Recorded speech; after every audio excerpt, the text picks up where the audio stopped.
Hey there and welcome back to another Pixar video. And today I want to talk a little bit about the film Finding Nemo. Finding Nemo. This is one of those animated films that truly stays with you forever. Now I'm sure most of you don't need a recap of the film, but tough, because I love talking about it. So Finding Nemo tells the story of Marlin, a clownfish living in the Great Barrier Reef who has an American accent for some reason, who's a widowed father who lost his wife and the majority of his children in a barracuda attack. Afterwards, he's left with one egg which was damaged in the attack, and thus the fish that hatches, Nemo, is left with an injured fin that makes him much more of a target. And so, Nemo grows up with the most overprotective dad of all time. A dad who's frightened to even let him go to school, and thus Nemo rebels and ends up getting swiped by a dentist on a scuba trip and taken down to Sydney, which is a fair distance away. Anyway, unwilling to give up on his son, because he's a good dad, Marlin decides to try and go after them. But his only clue is a set of scuba goggles dropped by the diver. Luckily, he stumbles across a fish named Dory who has issues with short-term memory loss, who's able to read English for some reason. So, that's convenient. And using this newfound skill, they discover where Nemo's been taken and begin their long voyage, which includes getting involved in the shark equivalent of Alcoholics Anonymous, surviving a mass explosion of mines from a sunken battleship, battling an anglerfish, finding themselves lost in a jellyfish field, swimming the East Australian current with sea turtles, getting eaten by a whale, getting swarmed by seagulls, flying in a pelican's mouth, and getting caught in a deep-sea trawler. Before we get the happy ending and all three of our fishy friends can go home having formed a new family. And honestly, this movie is pure perfection in my opinion. And I think it's pretty clear that almost the entire world agrees considering its reception. From a critical perspective, the film was overwhelmingly lauded as one of the greatest animated films of all time, with a 99% fresh rating on Rotten Tomatoes and a 90 out of 100 on Metacritic, which indicates universal acclaim. And critics really honed in on every aspect of the film as exceptional, with particular emphasis on the visual element and animation, the story, and of course the character development. And I can't help but agree with all of these points. This was the first 3D animated film that really tackled underwater environments in such detail and magnitude. And god, the scenes where the fish are peeking out of the water or where they're on land and they're just glistening in the sun. Damn, even as a kid I thought that looked so amazing. And of course you can't go wrong with the story. Father-son bonding, found family, epic quests, and then the character development, how each character is so wholly different from who they were at the beginning of the film. Plus, it's set in Australia, so that's another bonus from my perspective. And it truly was a one-of-a-kind film. And was a giant leap for Pixar in general, not just from a critical perspective, because they'd reached those heights before, but also from a financial perspective, becoming the highest grossing animated film of all time for when it was released in 2003, grossing $871 million off a budget of $90 million, and has, through subsequent theatrical runs, increased that to $940 million. Plus, on top of that, I'm pretty sure it became the best-selling DVD ever. So clearly, it caught fire in a way that few films have been able to do before or since, and boosted Pixar's already skyrocketing popularity to make them the most popular animated studio at that point in history. And that's a pedestal you could argue they've never been knocked off of as of yet. Perhaps only Disney animated studios could challenge for the crown, but even then, it's tight. But anyway, on to the crux of this video. As I worked my way through thinking about the plot, I came up with a really stupid tinfoil hat theory.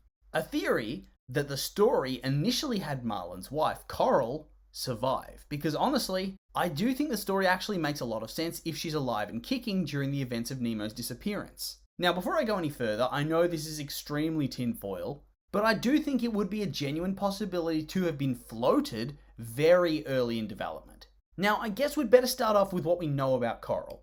Coral, like many Disney Pixar parents, gets killed off very early in the film, like super early. First 5 minutes early. As she and Marlin are admiring their eggs and discussing what to name them, they find themselves confronted by a hungry barracuda who ends up killing her and destroying the majority of the eggs, whilst knocking out Marlin and damaging Nemo. Now this does feel like a pretty integral part of the joint backstory of Nemo and Marlin. After all, if there's no barracuda attack, there's no story, because Nemo's never severely injured and left with physical disabilities, and Marlin doesn't lose his wife and 300 of his children. Now, of course, earlier in development, this scene was going to play out a little bit differently in that it would be divided up over the story into flashbacks. But since flashbacks are clunky and can often derail the momentum of a story, it was eventually decided to put the scene in at the very start of the movie for an extremely powerful opening scene. But is it so out of the question for me to speculate that the initial plans for this film involved her survival and her involvement on Marlin's quest to save Nemo from the nefarious dentist and his fish-murdering niece? Would it be so odd for her to play a key role in the narrative?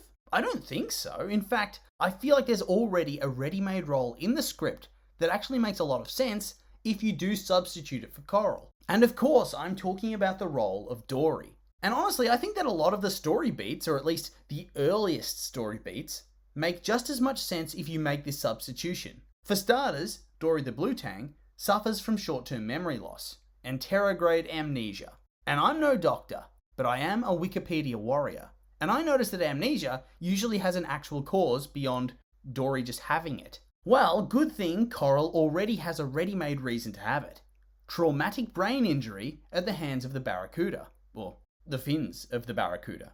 And honestly, it does feel a little bit more believable for Marlin to stick with this fish that in many ways is a liability if he has some sort of connection to her, beyond her helping him read a set of goggles one time and then just sticking with him to try and help in whatever way she can. And then on top of that, I think it also provides an explanation as to why this character with short-term memory loss is so dead set on helping a guy that she keeps forgetting about. I feel like it would be easier to convince her if it was her son that was missing and he keeps having to remind her of that fact to spur her on. And then on top of that, it also makes Nemo's actions at the end of the movie, where he's full on ready to die to try and save this random fish he's just met from a fishing net. Like, yeah, it makes him look like a hero, but I think it makes it more emotional if this little fish puts it all on the line to save his mum, who despite having her own struggles, still came all this way to try and save him. And look, ultimately, this shift, it wouldn't change how the film plays out too much. Like I said before, the film's near perfect. And honestly, I love Finding Dory as a film as well, so I wouldn't want to give that up. And also, Marlin having to try and save his son and also protect his wife who has a traumatic brain injury would probably be a bit too sad for Pixar. I know that's a big call, but it would just make it too hard to laugh at Marlin's stuffy and overprotective ways and Dory's amnesia-related humour. It would just feel a bit off. So ultimately, if this ever was an idea that was floated, which I think there is potential for it to have been, I'm glad it didn't make the cut. But that being said, I just got this into my head one day thinking about the film, and I couldn't rest until I'd put it into the universe. Now I can forget. But anyway though, all of this has just been my opinion, and now I'd like to hear yours. What do you think about my thoughts on the film? What about my theory? I'm curious for your thoughts, so make sure to like, comment, and subscribe, and let me know.